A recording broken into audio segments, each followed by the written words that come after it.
Hi friends, ఈరోజు అయితే మేము బోట్ తెచ్చుకున్నాం.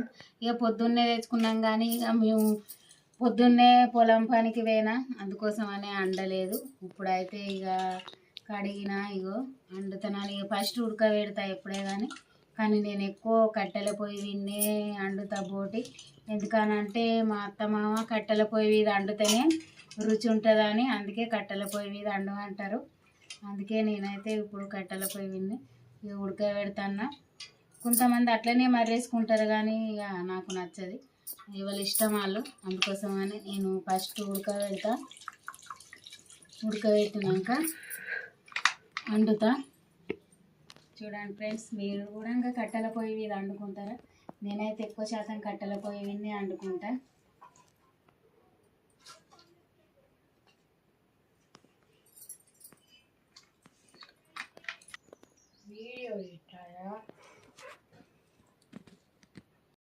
చూడండి ఫ్రెండ్స్, బోట్ అయితే ఉడికింది. ఇప్పుడు నేను దీన్ని అయితే తాలింపు పెడతాను.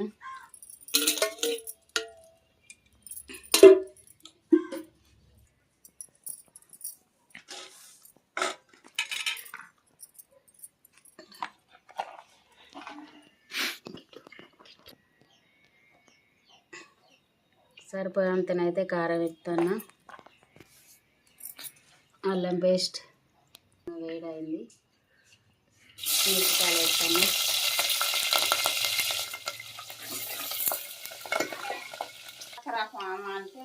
మిరపకాయలు గోల్ని నేనైతే ఉల్లిగడ్డ వేసిన.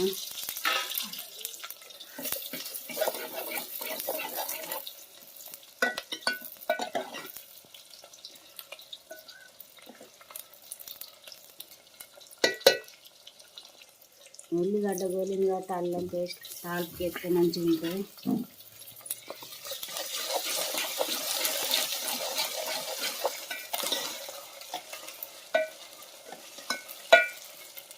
తర్వాత పసుపు,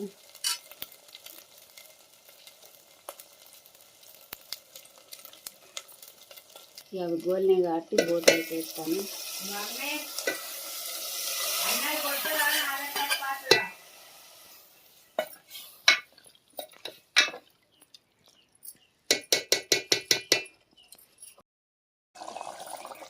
కూర అయితే అయిపోయింది, నేనైతే మసాలా పొడి వేస్తాను.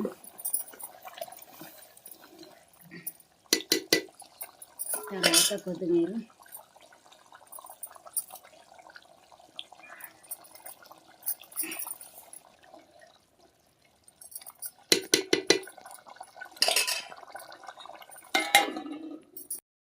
బోటి రెడీ. ఇక కొద్దిసేపు అయితే తిరుడే. కూడా బోటి వండుకునేటట్టుంటే కట్టెల పొయ్యి మీద వండుకుంటే రుచి ఉంటుందా, లేకుంటే గ్యాస్ మీద వండుకుంటే రుచి ఉంటుందా? ఈ వీడియో గిట్ట నచ్చినట్టయితే కామెంట్ బాక్స్లో కామెంట్ పెట్టండి ఫ్రెండ్స్.